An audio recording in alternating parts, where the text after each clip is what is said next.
different scripts coming in. I feel like almost every game now we see the AD carry pool just targeted so heavily, but AL gonna ignore it, not gonna go towards that Kalista, which is something that Betty has really liked to lean on this split, deciding, hey, we know Ultra Prime like to play up towards his top side. We're going to get ZDZ on something he's comfortable with. And something that, you know, if you do end up getting behind, that you can still try to scale up into the late game and have some side lane pressure, have that global Zoom's GP as well. is terrifying. And yeah, I was going to say, you get to take away a little bit of something from Zoom, which we got to see, you know, in the JDG series last time around. But it is the first pickup for Ultra Prime in the Nautilus. So going with something to secure ShiauC, an engager. Yeah, we also still have things like the Viego open, and despite some of the bans coming through, we've seen a lot of teams still really heavily like to prioritize that pick. Xiaohao, another thing that comes to mind, but no, these teams kind of... It's the swapperoo! Yeah, these teams are kind of ignoring a lot of the traditional, like, just take away the highest priority champ in some of the most blindable roles philosophy, and they're both just heavily targeting the other team. I mean, this has been Forge's most played champion. 7 games, 86% win rate. Cryin has not played it once this split, but Zoom has. So we got to remember that could be going up to that top side. Probably will. Could look to face the GP and just have a bit of an easy time in terms of the scaling 1v1 lane matchup. And we've been seeing the Amumu come out in more prevalence here in the LPL, but especially now we get it for anyone's legend to pair up with the Kalista in the bottom lane. Huge engager, the multiple bandage tosses, the curse of the sad Bumby. It'd be a lot of setup and a lot of AoE for anyone's legend in terms of how they want to go for engages. Now for the final pick in the first phase of Ultra Prime, they will just default to the Aphelios. And this just feels like the most common AD carry trade we're having these days, right? Kalista versus Aphelios feels like it goes back and forth every single day in the LPL. For the side of AL, they're going to be looking for those aggressive all-ins. They're going to be looking to snowball early. Kalista has a really easy time of getting onto Aphelios. And in the early game, right, we always said on how later on Aphelios loves champions that jump into him, while Kalista just bringing more 2v2 power in the early game. So for Ultra Prime, they're going to have to do a good job of making sure that AL, who not only have a ton of engage, but also have that global in the cannon barrage, that they don't set Elk and ShiauC too far behind. And now we're looking at that flexibility for Ultra Prime in terms of where they want to bring that Swain, how they're trying to play the mind games against anyone's legend in the second phase of bans. They did get the Diana ban on their side, and it was the Lissandra ban by anyone's legend. So some obvious focus, at least for Ultra Prime, to the jungle pool, and as well as anyone's legend to the mid. Yeah, anyone's legend seem like very aware that the Swain probably going to go up into the top lane for Zoom and want to take away some of these comfort picks for Cryin, especially Cryin when his champion pool is so blindable, and like they could theoretically just save that counter pick in jungle. Oh wow! Now that we are getting quite a pinch in terms of the jungle pool, Graves and Diana taken off the table. Viego, like we highlighted, still open. Trundle, Xin kind of being the other two things that do come to mind. We got the Rek'Sai final ban, so some very heavy focus on the jungle, as you were saying. But there's still, like, major picks for the jungle up and available in terms of the Viego that we've seen so popular in the LPL, but a couple others, right? The Xin still available. We'll see what the aggression is going to look like, and for Ultra Prime, it's going to look like Viego. Yeah, Xin has been something that Xiaohao has leaned heavily on this split. He's its second most played champion. Looks pretty good. It'll give them another champion that can look to play up in the front line, especially when their comp is so indexed into all-in so far. Would just be very easy to find your way in with that Wind Becomes Lightning. I'm more curious to see where Forge goes in terms of a blind pick mid. Silas really was his go-to. Silas and Swain being the two big ones. And my God, Forge throwing a curveball. He's played it once this split, but it's not something that I mean, again, it's not unique. It's not something that leans into Forge's unique identity of what he likes to play. But hey, their comp will destroy the bot lane, right? You have Weaver's Wall, you have Cannon Barrage, you have all the engage coming out from Amumu with the 2 bandage toss. And I feel like AL's game plan is very apparent. It is. I was still holding out hope for the Swain mid lane, so we'd get the complete swap up of the mid lane priorities in terms of what they've played already this season. But it will be the Swain top lane for Zoom. We'll get Cryan's Azir for Ultra Prime. And I think we've seen some very great performances from Cryin on the Azir here in this split. But it's going to be a true test to see how both these mid laners pilot these champions in this specific matchup, right? You were highlighting so much how the early skirmishing for anyone's legend, the snowball is real. They need to capitalize on that. Yeah, AL are definitely going to be the ones in the driver's seat, especially now considering we do have the Azir coming out in the mid lane. You have Aphelios sitting in bot. So for AL, I mean, we don't really need to talk too much about their game plan. It really should just be overload the bot side with all the globals that they have. Xiaohao, we want to see him finding impact very early on, whether it's things like the level 3 gank or, you know, who knows? Who knows what kind of cheeky shenanigans AL can set up, because I feel like AL have always been one of these teams that are willing to go for cheekier plays, whether it's crazier level 1s or Xiaohao looking for level 2 ganks. On Ultra Prime side, I feel like a lot of it's going to be up to Hacker covering his lanes. You do have some gank potential top. I feel like that's where Hacker just going to lean into what Ultra Prime have already been doing so far this split. But if you can get Zoom set up early, it feels like it might be worth investing in some like vision control for your bottom lane, and then making sure Cryin, Hacker, that they can both be there if necessary, and you might not have to find kills yourself, but making sure that AL can't find kills onto Elk and ShiauC. And I obviously want to keep in mind what we said coming into this one, that I feel like has been upended to some extent when we were coming into this Ultra Prime. Huge focus towards the top side of the map, anyone's legend to the bottom side, but we'll see how it all takes shape on the Rift as it's the 2022 LPL Hanfu weekend. Game number 1 of Anyone's Legend versus Ultra Prime, and we got a little bit of cheese coming out here. What kind of cheese do you like, Lyric? Are you a Parmesan guy? What do you got? More of a pepper jack, Pepper jack type of person. Ooh, Yeah. No. See, anything spicy. You know, I could actually tie this into LPL because I used to be on a team with Rain, who used to be IG's AD carry, and Rain told me if you aren't crying, it's not spicy enough. And obviously pepper jack doesn't make you cry, but What kind of pepper jack you eating over there, man? I've kind of always lived by that motto in regards to spiciness. No, but still, see, it's about the stink, Lyric. It's the stinkiness of the cheese. That's how the real determination of what's cheese here. But look, Mazel, we could come back to the cheese debate when we're in a bit of a lull state. But AL making sure they can get some vision up towards that top side, so they can spot out where Zoom is, trying to make sure Zoom doesn't get control of the top lane brush and can just look to, you know, weave in and out of brush, drop mini aggro, look to continuously harass him down.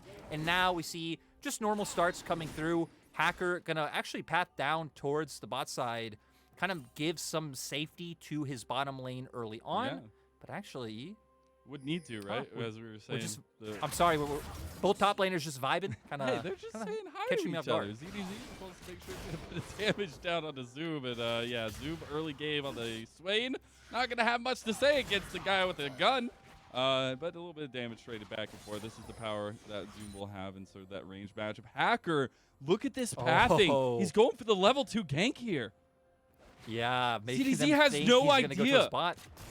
Yeah, ZDZ's. Oh, ZDZ. I feel like he's definitely going to go down. Oh, absolutely. He's trying to go back for the kill on the Zoom, but he can't get it. First blood for Ultra Prime. Engage on bot lane. Anyone's Legend. They're trying to make up for that top lane deficit, but they can't find it just yet. I love how true these teams stick to their identities. We said for AL it's going to be about bot. For Ultra Prime it's going to be about setting up Zoom. Hacker already coming through with it. Ooh, nice connection there. Chocho. Elk just going to take a decent amount of damage back. I can go for the engage on the ShiauC, but don't find it just yet. Still, the aggression is up, and that's exactly what we're saying in the draft. This bottom lane is going to need to keep the pressure up. Oh, and now having a bit of a split map scenario, right? Xiaohao spotting the gank from Hacker in topside, knowing, hey, it's going to take Hacker a bit of time to come down here, looks to steal away the blue buff. So we'll at least find a bit of an advantage for himself, right? It's always a trade-off for junglers when you opt into early ganks of like, hey, I could potentially lose out on some camps, get counter-jungled, but I find an advantage for my laners. He tried to make it. He tried to make it to the Scuttle Crab in time. I like the idea, though. At least Hacker knew where his, like, what state his jungle was in. He was like, okay, I'm just going to try to go for the cutoff into the Scuttle Crab, but doesn't find it. And that's the trade back, as you were kind of saying there. I do got to say, though, like, he was just looking for a cheeky smite because you looked at the state of the map. Like, yeah. AL's bot lane had heavy push, and even Forge is already TPing back into mid, which would be able to make sure, right? ShiauC has the flash. He does get the dredge line into the wall. Bandage toss number 2, and that'll be it. Jojo gets the kill. He might go down, though, and that's a big return kill for Elk, as it's a trade 1-for-1 in the bottom lane. Yeah, and actually, maybe even being more favorable to the side. Actually, not maybe. It is more favorable to the side of Ultra Prime. Look at AL burning all of their summoners for the kills coming out so far.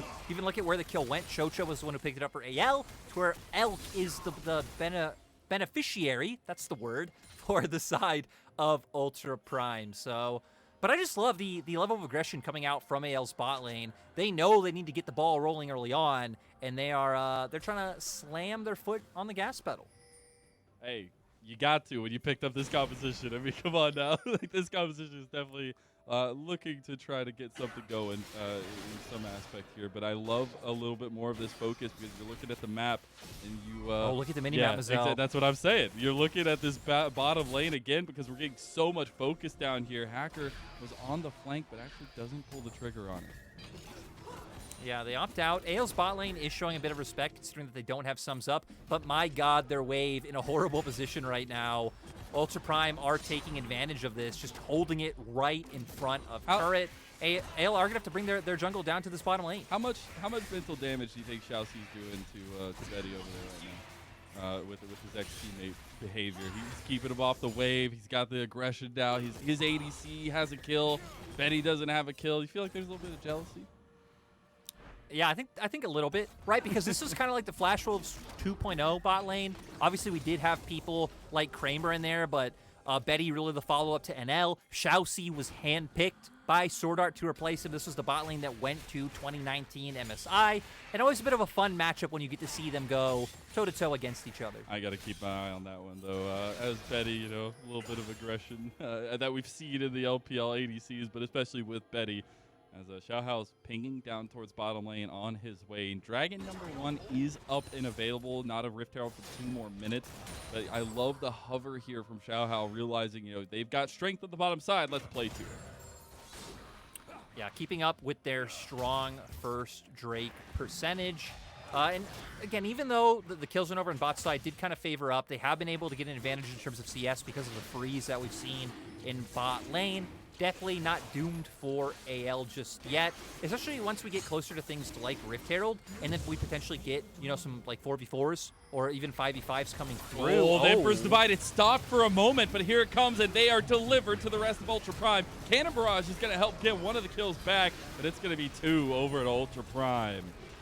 Like you said, the key thing, at least for AL being able to find 1 kill back, was Cryin getting locked down. I wasn't sure if it was just Chocho immediately throwing out the bandage toss or if like Forge actually did manage to get the Unraveled Earth down when he was going for the dash. I'm sure we'll get a replay, but ultimately coming up for the side of Ultra Prime, they had more members to this play first. They were actually they didn't have more members first. They had more members collapsing, and it actually was the Unraveled Earth that stopped Cryin from going in. But we see here, Elk able to get here first. You already had Hacker ready to look for the engage. Sadly, Cryin does suffer for his troubles. We said Cryin's been a player who has been willing to sacrifice a little bit to find these engages and to find these advantages for Ultra Prime. Yeah, and I think you have to be willing in those kinds of situations because you're trying to get this set up. I love that he was willing to pull the trigger on that, even if it didn't go exactly the way he planned out in his mind. Like, you have to see a little bit of that target decision making for Ultra Prime to find the success that we found. And now Hacker having 2 kills, the resets for Viego being ever present, it gets harder and harder for anyone's legend who were looking for that snowball to find the big snowball that they were looking for at least. Especially with Hacker being so close to his Divine Sunder, you can see having his red buff up, going to path towards top side now. You can start trying to cement some vision down for this Rift Herald. And Ultra Prime going to rotate their bot lane up first. So they really want to make sure that they're able to get this objective. Zoom still having his ult up as well. Cryins will be up shortly. So Ultra Prime feeling like they're in a good position to get this. And it looks like AL might not even contest. They might be so far behind in terms of moving their bot lane. It's probably just better at this point to commit Betty to getting some plates. But definitely not the best scenario for the side of anyone's legend. Yeah, I'm getting a little bit worried for the bottom lane. I would love to see a little bit more resources in Betty's pocket on this Kalista, because obviously Elk on the Aphelios is going to get scarier and scarier. The scaling aspects there for Ultra Prime as well are going to be terrifying. Not that you don't have some response on anyone's legend, but I'm looking at that roster lyric, and it's a little bit sketch when you get to further in the game. You know, they're keeping Mazel, up the pressure, though. You actually the one who pointed out to me, AL have won, like, it's been win-lose, win-lose, win-lose. It's always rotated. Their last series was a win. Does that spell disaster? It might. I mean, hey, as things go in the LPL, we like consistency. All right? We'll see if the up-down trend continues for anyone's legend I love to see the aggression from Zoom up here, able to trade heavily onto ZDZ on the Gangplank. Wait. Okay, if it keeps going like that, Mazel, then AL should beat RNG in week 9. Keep that in the calendar. He's just counting into the future now. Hacker has to use the Heartbreaker out. Xiaohao continuing here. Weaver's Wall goes through, but they pull the trigger on the stop on that. And Cannon Barrage used too. Interesting. Yeah, a lot of tools blown by AL, which is really weird to me because it didn't even seem too committal to come out from their side with the fact that Forge not wanting to follow the Weaver's Wall because, right, he'd be kind of opting into a bit of a 1v2 since it would take Xiaohao a second to follow up. They knew that Cryin was there. But, yeah, going to be a bit of a window where we've highlighted for AL that the plan should be to overload the bottom lane. You could tell that's what they were trying to do from how their bot lane was playing the early laning phase. But now without Weaver's Wall, without Cannon Barrage, I feel like you just give another few minutes to Ultra Prime to where they're feeling pretty calm. In a 1v1. Hey, I said aggression between ADCs is so huge. Elk is looking for it. Can't hit the Calibrum. The heal came out from Betty. It'll just be continuing to trade and pushing for Elk. Yeah, Elk feeling confident with this one, having the chakrams ready to go toe-to-toe with Betty, and once again, coming out ahead, right? Forcing Betty to have to burn that heal. And especially when Ultra Prime are the team with Rift Herald, you can see where Hacker is right now. They're they coming. Can even just set AL's bot lane even further behind and snowball Elk out of control. I'm just wondering if we have to see the adaptation come from anyone's legend because I just don't see a big advantage coming through this bot lane anymore, and you have to kind of change that focus. Maybe they try to put more resources into Forge or ZDZ, but right now it's just control for Ultra Prime. Yeah, and especially when like AL have champions that will be able to get off good damage late game. Both Taliyah and GP, really strong damage. Taliyah, ever since she got the changes done in her kit, that boulder really just hits so hard once you get some items into your belt. The problem is Ultra Prime have a huge DPS advantage in the late game with the ADC Aphelios, and even just a bunch more consistent range coming through with that combo as well. But both teams setting up for Dragon right now. Ultra Prime are the ones with river control, but I like AL. They're like, hey, we can't contest through mid, trying to force their way in through bot. But look at Zoom. He's recalling, and he has teleport. Is it bad that in these kinds of moments, I just love the LPL because we're about to get a huge fight over a 2-second ShiauC? dragon. Big Curse of the Sad Mummy as well. Engaging onto Hacker. He tries to get away. He's down already. It is going to be anyone's legend pushed back into the fight, though, and Forge left out to dry. It's a bit of a trade, but you'll take that all day long if they shut down Hacker. It's a 1-for-1, but Zoom also did TP down to the bot lane. So ZDZ being the one to really get the most off of this play from anyone's legend side.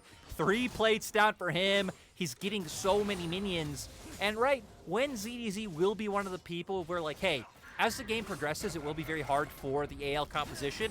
Right, one huge barrel change from ZDZ can just change a fight for AL. And he also just got the counterplay on the other side of the map with the Cannon Barrage. So not too shabby there. A bunch of gold in ZDZ's pocket. And that's where that question comes. Do we see anyone's legend transition to more of a top lane focus? We'll get a look at that fight, though. Big engage from QiuQiu. Yeah, Chocho finding the flash in, and then Xiaohao able to follow up to make sure that they find the kill. The problem is, though, after that, the fight gets split with Kalista being forced out. You see Cryin once again finding the Shurima shuffle, and even being nice, and it looked like they were willing. Oh, wait, Mazel, we're still going. He's caught out. They used the Rift Herald bottom lane. He got a charge, but they lose ShiauC's life. Yeah, this is now becoming incredibly back and forth. Ultra Prime trying to push the momentum they found earlier, but AL finally being able to find some moments to punish. AL, I feel like since they know like how the game should progress, that's why they're not afraid of looking for these picks, especially with the fact that Forge did have his Weaver's Wall up, so you had a tool to be able to force a numbers advantage and find a pick for yourself. But now, I mean, AL, we were scared for them in the early game, but suddenly coming right back into it. 2 dragons, they're up in gold, they get the first turret, Triforce now built for ZDZ. In the next team fight, AL are going to be incredibly strong. Absolutely. It's a huge turnaround from some of the early lull that we felt like we were getting from them, but this is a big moment, at least in terms of uptick of aggression that they can play through. We got the shield bow now completed for Betty, so some more sustainability on the Kalista, which is going to be needed at this point. But something I want to go back to, and we saw Hacker's hand forced a little bit. They obviously wanted to get more resources into Elk. They ran Hacker down immediately to drop the Rift Herald bottom lane. That also results in Elk getting a tower himself in the side lane. and the first tower for Ultra Prime. Ultra Prime going back to what they were doing in spring. This was their bread and butter. Give everything over to Elk. Believe in him to carry you in the late game. And now having that Gale Force, this is a window where Aphelios is incredibly potent, right? Find that Gale Force in, find a Moonlight Vigil onto a low health target that hopefully Cryin has been able to chunk out. And then bam, that's one person picked off. You can take the fight from there. But So- with Rift Herald coming up now, both teams look like they're trying to make their way to topside. AL should have first move on River, so this is going to set up for the fight we were talking about where they would be incredibly strong. Yeah, and they're obviously just going to go for it. They just start up the Rift Herald. They know Ultra Prime is here and about. Division game still in favor of anyone's legend at this point, but here comes Ultra Prime. Chocho with the engage here. He gets them as well as the seismic toss. xiaoC is already dead. Betty gets one. That cannon barrage is a huge separator, and when they heartbreak away, you know it's already doomed. That's Xiaohao picking up Hacker. Zoom is trying his darndest in the middle of everybody. Elk is still alive, has the Caliburn and the Chakrams. He Gale Forces, and Elk goes down. He gets one in return, but Zoom, you might be sustaining, you might have Cryin, but anyone's legend, take your lives. Ultra Prime want to contest the objective. They're trying to figure out a way to force their way into River. xiaoC goes for the face check and Forge with the beautiful seismic shove. Still, they won't be able to pick up the Herald. And Ultra Prime going to be the ones to get a bit of damage onto this mid lane turret with how much damage AL took in the exchange. That's a big wow, turnaround. They're just gonna get yeah, it. they're just going to get it. That's a big turnaround for Ultra Prime in a fight where it did not look to go out their way. We'll get a replay of that fight as well. It was so back and forth, and that's what I'm loving about the volatility in these fights. Forge finds the seismic shove. Chocho set it up with the bandage shots to lock him down. And then you just have so much AoE damage that Ultra Prime can't fight into. Cannon barrage, huge Curse of the Sad Mummy coming out from Chocho and even manages to get away. So overall, fight just heads up for the side of AL, but Zoom there with the pull gives Elk the confidence to go in with that Gale Force play we were hitting on. But I love it. ZDZ doesn't miss a chance to flash in and capitalize and find the kill for himself. And I'm loving the differences we're seeing from both these teams. I guess a little bit of that adaptation to the series that I was talking about, right? Because when we're coming into this one, Ultra Prime, we're all about Zoom this split, trying to figure him out, trying to figure out what works best to play around him. And on the Swain, they haven't really been able to visit up there, but it's been everybody else stepping up. Elk is 3-1 now, and they obviously know the Aphelios is the carry here for Ultra Prime at this moment until the late game. Yeah, so we're going to see, the fight should pan out like this, right, where AL have a ton of, like, upfront damage and burst. If they can find picks like they did in that last exchange right away, they will win. If Ultra Prime can kite out some of these key abilities and take the extended fight, that's where they do have more DPS coming out with the Azir and the Aphelios. Both of these teams are so willing to just lay everything on the line for dragons here. I love it. We got a huge fight over the second dragon, and now we're getting a catch out by Cryin. They have already found ZDZ. He tries to get some damage down, but he is already dust, my friend, and Ultra Prime are coming for the rest of them. They're running him down. Can they get him? Ooh, nice Fates call for Betty. Will save Chocho from the engage with the dredge line, and anyone's legend still trying to make it out. Cryin on the flank, and now Hacker goes in. Moonlight Vigil across the Gravitum. Not going to do too much. His Zoom is chunking down the health bars. Anyone's legend. Betty, you better just run away. He's trying to, but I don't know if he gets this one. Dredge line as well as the eye comes down, and that's an ace for Ultra Prime. xiaoC finding the hook on his old brother Betty, and Ultra Prime find it, but I will say at what risk, because now AL, they're on soul point. Like, this was a nice injection of gold for Ultra Prime, huge fight for them. Hopefully they can get back on the map first and turn this into a Rift Herald. But had this been at like 20 minutes, right, when Baron was up, in my mind it would be like, okay, that was just huge, like definitely worth for Ultra Prime to commit on to ZDZ. I don't know how much it is though, knowing that AL are now just one lucky smite away from the play. But we see here Cryin wanting to commit so much to finding one pick. They get it, but Weaver's Wall makes it so they're not able to find their way onto Dragon. AL, of course, have an incredibly fast and safe Dragon take with Betty on Kalista. But Ultra Prime, no. We need to find kills now because they got the objective. They're on soul point. They wrap around from different directions, and Hacker finds a beautiful stun onto Forge. Zoom. But once Zoom gets in the fight, right? I mean, this is where Swain thrives. You pop the ultimate, everyone's close range, you're healing forever, and then you even still just have the primary damage dealers from Ultra Prime still up. That fight was great stuff from Ultra Prime in terms of just finding an angle and making sure to stop all exits and find a way to not give over too much in the process as well. And we see anyone's legend trying to get something back. They will get a tier 2 tower in the bottom lane for ZDZ, so that'll be huge. Elk will respond with a tower of his own in the top side to even things up here, as it feels like we've been dragged around, fighting all over the place. We're only 19.5 minutes in, and we're 3 minutes from that soul potentially for anyone's legend. This was one of those series you looked at on paper and you knew was gonna be amazing. Absolutely. Like both AL and Ultra Prime, despite their scores, right? I feel like have looked incredibly competent and like have been able to put up a fight against almost every team that they have played against. And then both like the aggression. I actually believe Ultra Prime lead the league in champion kills per minute so far. So yeah, it's nice to see them both willing to scrap. And the fact that we are kind of seeing the strengths come out from both sides. Cryin really being the big damage dealer on the side of Ultra Prime and continuing the solid split that we've said he's had. The bit of a redemption arc from RNG. Yeah. Not that you really need a redemption arc when you became an MSI champion, but at least Come on, I would say silencing the doubters. Yeah, I would say there's something to be said for the journey that Cryin has taken since that moment, and especially the uptick here in the spring split that we've seen him on Ultra Prime. I think it's something to be proud of for Cryin in general as a fan of the player, but I think it's still something where you want to continue seeing the growth, seeing the build, seeing the backup to that conversation in moments like this where you have a big advantage. As this is here, you're 4-1, you've got a CS differential, you have been the trigger pull a lot of the times in this game already for Ultra Prime, and it just feels like that confidence is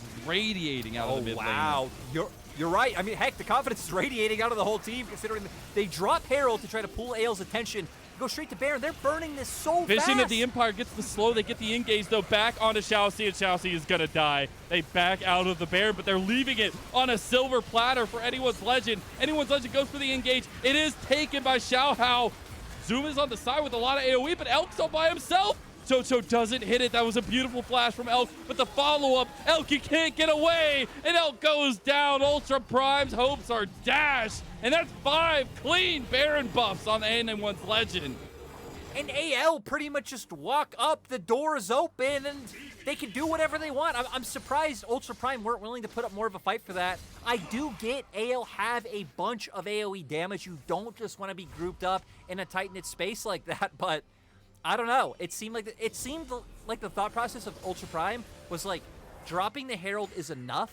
We have the speed, we have the damage to be able to sneak this, but I feel like it should have at least been in their mind that AL could have come for this fight. You can see Elk already starting to back off. ShiauC goes in, like, Ultra Prime not really on the same page. Cryin goes straight to the back of the pit and dashes out. So AL are like, cool, free Baron, we get a bunch of kills. Thanks, guys. But look at this, we're setting up in front of the Dragon. This is anyone's legend in pole position to take Soul in the moment. The amount of momentum that is behind anyone's legend, but they can also just utilize this Baron because they have gotten themselves the graces of this. They can push in mid lane, they can try to take this outer tower and not have to deal with Ultra Prime's setup and use this Baron that they cleanly stole away. Yeah, AL do not care whatsoever that Ultra Prime got that Dragon. They are in such a good spot because of the fact that they got that last fight, right? That Up committed to that pick. So it feels like Up, small mistakes from Up have continuously given this breathing room and given over these advantages to AL that maybe otherwise should have been harder to contest. But AL, at least so far, doing a good job of pushing their lead forward. 5K gold. Sure, like Dragon just got taken. You have to wait out another 5 minutes, but they can keep extending this gold lead. Yeah, I mean, they took 2 towers in the mid lane. Now they're working on a tier 2 tower on the top side, and that'll leave only the inhib towers available. Here comes the Weaver's Wall from Forge to cut off Hacker and Elk as they try to put the damage down onto the tower. Not a lot of damage to be found, though. ShiauC tries to go for the engage, but doesn't find it. Seismic Shove doesn't find Hacker either, and anyone's legend back away. AL not going to be able to find too much off this push. They only have 40 seconds left on their Baron, so feels like it's time to reset, buy the items with the gold that you've just accumulated, and start reasserting vision control on the map. No neutral up on either side just yet, so not like a clear place where it's like, hey, like vision's going to come down right here on this side of the map. They've even taken inner turrets of all lanes. I wouldn't be surprised to see them opt back into top, though, just for the fact that that is where the last outer turret is left standing, and try and put some pressure to taking that structure down. For up, I feel like looking for a proactive move of your own is quite hard, so wouldn't be surprised to see a bit of defensive vision Cryin. coming through. You got to get out of there. Forge doesn't have the weaver's wall, so it's all about just the running game here to try to chase him down. He'll use the bit of movement here Cryin has. They're TPing to try to save him. Emperor's Divide, but Seismic Shove comes in and you join them. And that'll be a pick off into anyone's legend hand, meaning they can keep sieging if they want to. I do gotta say, like, it was a nice try from Cryin, right? He sidestepped the first bandage toss, but QiuQiu just walked up, pressed R, and it's like, really, like, you can't do anything at that point, right? It's the classic conundrum. Yeah. So the mistake coming of, you know, being in that position in the first place of contesting a wave that is in a neutral state of the map when AL are the team with control, and they are just going to default back up to the top side to get some pressure on this inner turret. I will say, it's something that before the catch out on Cryin, DDZ is so far ahead on this gameplay. Obviously, you can talk about the gameplay's inherent gold value in what you get in the laning phase and everything building up for him, but he's at 3.5 items now, and you're still trying to work on, pieces to third item for a lot of members in this game. I think that's going to be a subtle strength right now that anyone's legend can absolutely utilize. Yeah, and when you look across the board, right, the fact that Ultra Prime don't really have much of a front line, ZDC is going to be huge because Hacker having to opt second into Randuin's because he really is going to have to be that big tanky member. Zoom is a tank in the sense that, right, he's a drain tank. He can survive a long time, but still can't absorb that much. And ShiauC, I mean, he's living life on a sports budget, bro. He can't be as tanky as he wish he could. He cannot, unfortunately. But fortunately for Betty, he'll complete his third item, and that's going to be the Wits End completed for the Kalista. So nice little spike here in anyone's legend as they have found themselves in that lead. About 1.5 minutes until the next dragon. I would expect, after not having a Baron buff for this one, unless they want to go for it, as Baron's up at about 1:10, they would look to try to finish out the soul here, and if they need to push the game a little bit longer, get that Elder Dragon fine. Yeah, lucky for the side of AL, they do have all of their summoners up, so don't have to worry about, like, no flash on Betty or Forge to be able to bring you down. We also have some nice MR items being built. Wits End and Ma, both done for Betty and Xiaohao when you do have so much AP damage on the opposing side. But for up as well, they're picking up stopwatches. So it kind of just indexing even more to being able to survive that upfront burst. Like, if you can get through Curse of the Sad Mummy and Cannon Barrage, it really feels like Ultra Prime should be favored in a fight, barring Forge finding like a massive seismic shove onto a key member like Elk or Cryin. So I like that Ultra Prime are indexing heavily into these defensive tools that can get them through that initial burst. I just don't know if it'll be enough with the lead that AL have accrued. And then heck, even add on top of it that all you would then need is a lucky smite. The fact that they're also on soul point means if they lose control of bot side river, they always could just go up to Baron. Like, they have all the cards right now. And Ultra Prime realized that. They got some backs off before this TP from Cryin in the mid lane to reassume control and try to move some vision down into that pit, because they are the ones that are with their backs against the wall in this kind of situation. And they're the ones that are going to have to force a fight if it comes down to it.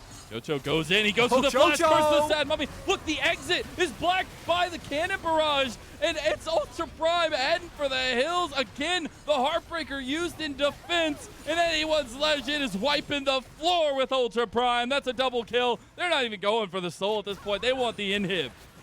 And this is why I've loved watching QiuQiu ever since he's left Top Esports. He's one of the most aggressive players we have in the LPL, who always is willing to look for the engage. And like you said, Mazel, going to be able to get the inhibitor. I don't know if they can push for much more. They are going to back off. They are going to go for the safer and smarter play. Ooh. Guarantee yourself the Infernal Soul and poke. look to close out a smooth win. There's some pings coming down from Ultra Prime towards this dragon, and you see Hacker coming out of base right now. They might try to push through this mid lane, or just go for the Baron. Yeah.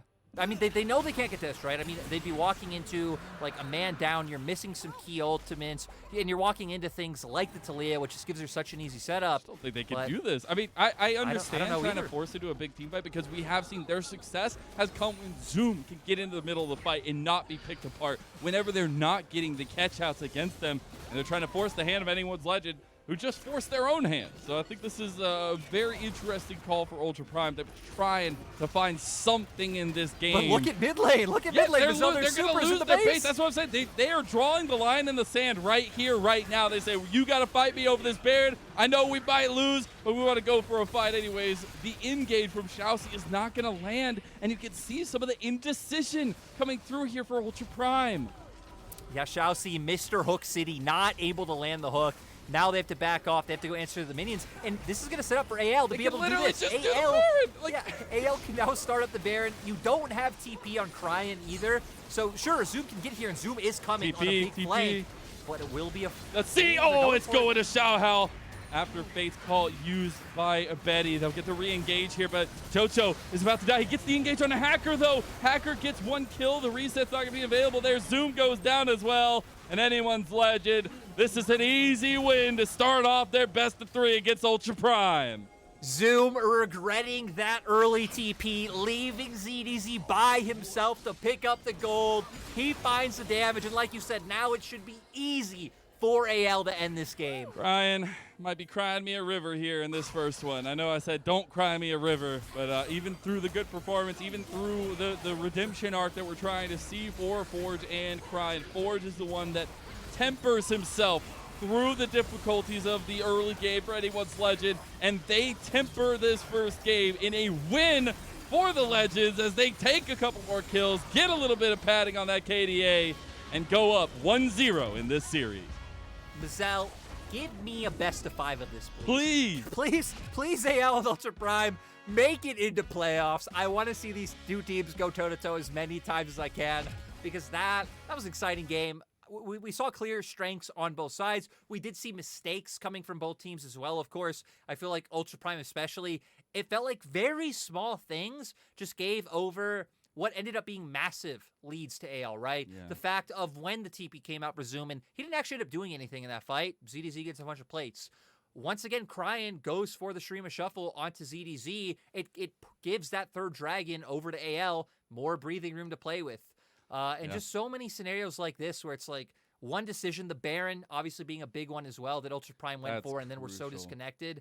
And I don't know. It was sad to see because other moments were looking good. Like it seemed like they realized what they were able to do off the back of that Baron, pushing mid lane, taking some of these extended fights, finding the early game lead, but not able to transition that into a strong mid game. And I will say the flexibility that we saw from anyone's legend in this first one, right? We were coming in here and they were so vastly different in the way that they approached the game that I think it was interesting to see the kind of holistic approach that anyone's legend found. They were finding leads somehow on the top side of the map. They were finding those early advantages in the bottom side and trying to work that around with Forge in the mid lane. Forge wasn't, the big standout carry in this game, but those Weaver's walls, the communication, the mobility out of the mid lane was also super important. He had some great seismic shots this game. Like, I do feel like the standout in my mind though was QiuQiu. Absolutely, my dude. QiuQiu always found like the best Curse of the Sad Mummies he could find. Just flashing, like bandage toss, flashing, 4 or 5 people locked down. Yeah. Like then the fight just becomes so easy, and like the seismic shoves everything becomes easy for the side of AL when QiuQiu's finding the types of engages that he's finding. I just love that in that last one, he hits the minion. He's like, I'm committed. Flash, Curse of the Sad Mummy. It's over, baby. It's over. But it's all about that quickness in decision making, something that I've loved to see the aggression from anyone's legend paired with in terms of how they engage those fights, in terms of how they're willing to just follow QiuQiu into battles like that. Yeah, but look at that gold graph, right? Because we saw the early aggression for AL actually kind of biting them. We did. And coming up for Ultra Prime, especially in the bottom lane, where they find the early 1-for-1, it comes out in favor of Ultra Prime. They're able to freeze the lane. But like we said, sadly, it was the mid-game decision-making that wasn't there for Ultra Prime. And like you're hitting on now, the willingness to double down on what the strength of their composition is to be able to find their way back into the game. So again, some good things from both teams, some bad. AL coming out in spades in the end of it all. A lot of the stories we were telling coming into the game also really showing true. I feel like both mid laners did have good moments and are still showing that form that we talked about. And then Ultra Prime, it was about setting up Zoom. AL, it was trying to set up Betty and QiuQiu. So game 2, I don't expect us to see much adaptation in terms of the play that we came through. The thing I'm curious to see is if it's going to be like game 1 draft, where it's a lot of take